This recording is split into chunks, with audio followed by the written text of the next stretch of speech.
मतलब ये है कि 80 से 85% मजदूर जिनका कोई हमारे पास डेटा ही नहीं है, वो क्या कर रहे हैं, कहाँ हैं, किस हाल में है। तो मैं सरकार से जानना चाहता हूँ क्या तैयारी है, आप कैसे मैंने उनको निबंधित करेंगे या फिर कैसे उस डेटा को कलेक्ट करेंगे, और जब उनके साथ कुछ अप्रिय घटना घटेगी तो हम कैसे उनको सरकारी सहायता दें। और माननीय मंत्री जयराम माथुर जी ने जब भी हमें भी बोला है महोदय, कहीं भी बाहर में या विदेशों में भी कोई घटना घटा है महोदय, तो उसको यहाँ तक लाने में हम लोगों ने पूरा सहयोग किया। दायित्व बनता है कि हम सब लोग फील करते, बड़ी तादाद में लोग राज्य से बाहर और खास करके उन राज्यों में जहाँ भाषा के भी घटना।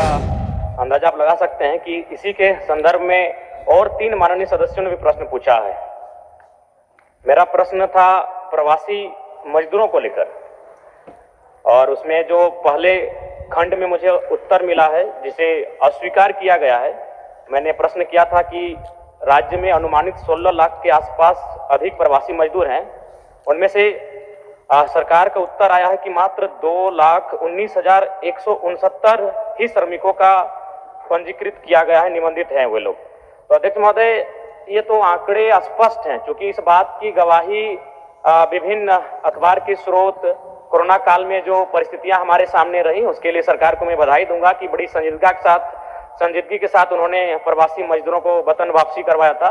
तो ये आंकड़े स्पष्ट कह रहे हैं कि हमारे राज्य में लगभग अनुमानित 15 से 20 लाख के बीच प्रवासी मजदूर हैं जो अन्य राज्यों में रहते हैं, वहां मजदूरी करने का काम करते हैं। लेकिन सरकार के जो डेटा है सरकार के पास, उसमें मात्र 2,19,000 का ही निबंधन है, जो कि बड़ा ही आश्चर्यजनक है, और मैं बिल्कुल इसलिए असंतुष्ट हूं। तो मैं पहला सवाल मेरा मंत्री से यही रहेगा कि ये जो अंतर है कि हमारे पास अनुमानित 15-16 लाख के आसपास प्रवासी मजदूर हैं और आपके पास निबंधन मात्र 2,19,000 का है, तो इस पे आप कैसे बेहतर करेंगे कि जितने भी प्रवासी मजदूर हमारे इस राज्य से बाहर हैं उनका निबंधन हो पाए। इसके लिए आपके पास क्या रोड मैप है, आपकी क्या तैयारी है? मंत्री से उत्तर। हाँ, मंत्री महोदय से मेरा प्रश्न।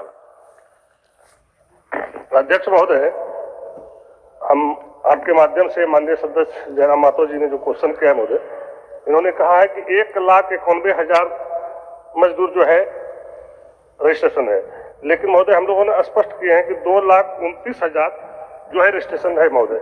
और जो बातें कह रहा है महोदय कि 16 लाख कुछ है, तो महोदय इससे स्पष्ट है कि हम लोगों ने जो निर्देश दिए हैं और जो प्रचार प्रसार के माध्यम से रजिस्ट्रेशन के लिए हम लोगों ने कार्रवाई कर रहे हैं महोदय, और जो बातें कर रहे हैं महोदय उसको हम देख लेते हैं। धन्यवाद अध्यक्ष महोदय।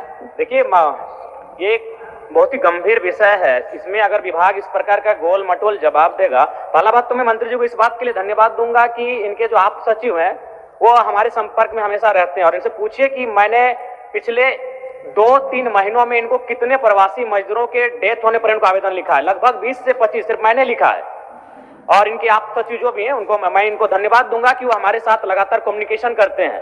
तो इसलिए गंभीर विषय है, और अभी आपको बताया मैंने विजय कुमार की बॉडी अभी भी रिम्स में पड़ी है। आप भूले नहीं होंगे कि 5 मजदूर जिनको नाइजर में अपहरण किया गया था। तो मैं ये चाहता हूं कि इतना अंतर कैसे, ये आप भी जानते हैं। माननीय मुख्यमंत्री के नेतृत्व में लगभग 12 लाख से 15-16 लाख तक के मजदूर हम लोग झारखंड वापस लाए थे। तो फिर पोर्टल में या फिर जो भी आपका पास डेटा है उसमें 2,19,000 कैसे है, इतना अंतर कैसे? क्योंकि इसका मतलब यह है कि 80 से 85% मजदूर जिनका कोई हमारे पास डेटा ही नहीं है, वो क्या कर रहे हैं, कहाँ हैं, किस हाल में है। तो मैं सरकार से जानना चाहता हूँ क्या तैयारी है, आप कैसे मैंने उनको निबंधित करेंगे या फिर कैसे उस डेटा को कलेक्ट करेंगे, और जब उनके साथ कुछ अप्रिय घटना घटेगी तो हम कैसे उनको सरकारी सहायता दे पाएंगे। ये मेरा प्रश्न, इसमें सरकार की क्या तैयारी है? माननीय मंत्री जी।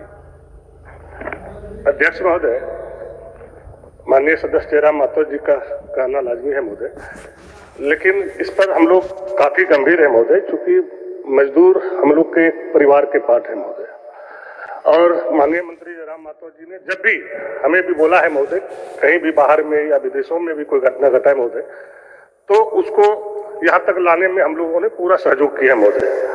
और जहाँ तक आंकड़े की बात कर रहे हैं महोदय, तो इसको हम दिखवा लेते हैं और इसको जितना जल्द होगा इसको रजिस्ट्रेशन कराएंगे महोदय। और एक सवाल है ज्यादा, मेरा सवाल ये था कि इस राज्य में क्या प्रवासी श्रमिक आयोग का गठन हुआ है? क्या राज्य में प्रवासी श्रमिक आयोग है? माननीय मंत्री जी। अध्यक्ष महोदय, राज्य में प्रवासी नियंत्रण कक्ष ऑलरेडी डोरंडा में है महोदय, और उसके तहत नियंत्रण हो रहा है महोदय।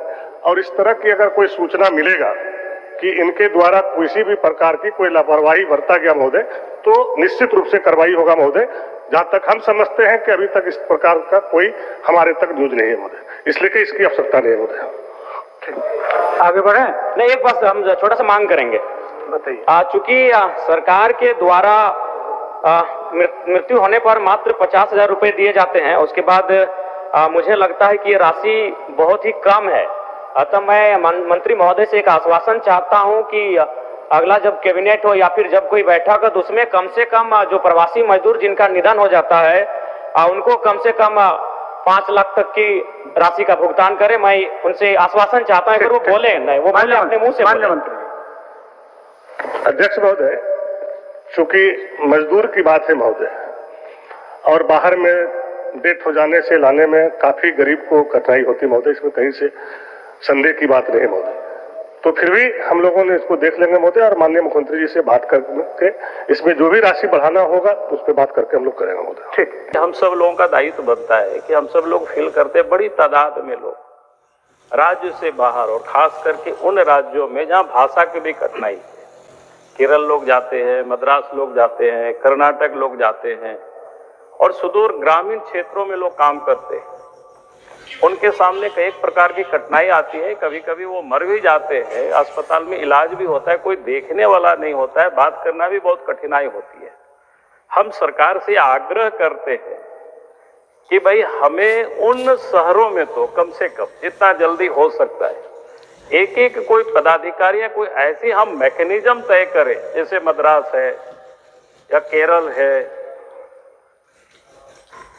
तमिलनाडु, यानी इस प्रकार की जो जगह है जहां भाषा की भी कठिनाई है, तो उन जगहों पर अगर हम लोग मैकेनिज्म तय करेंगे तो कम से कम अगर किसी भी प्रकार की कठिनाई, कोई मर गया, कोई अस्पताल में इलाज कर रहा है तो भाषा की प्रॉब्लम है, उससे वो दूर हो सकता है, लोग वहां संपर्क कर सकते हैं।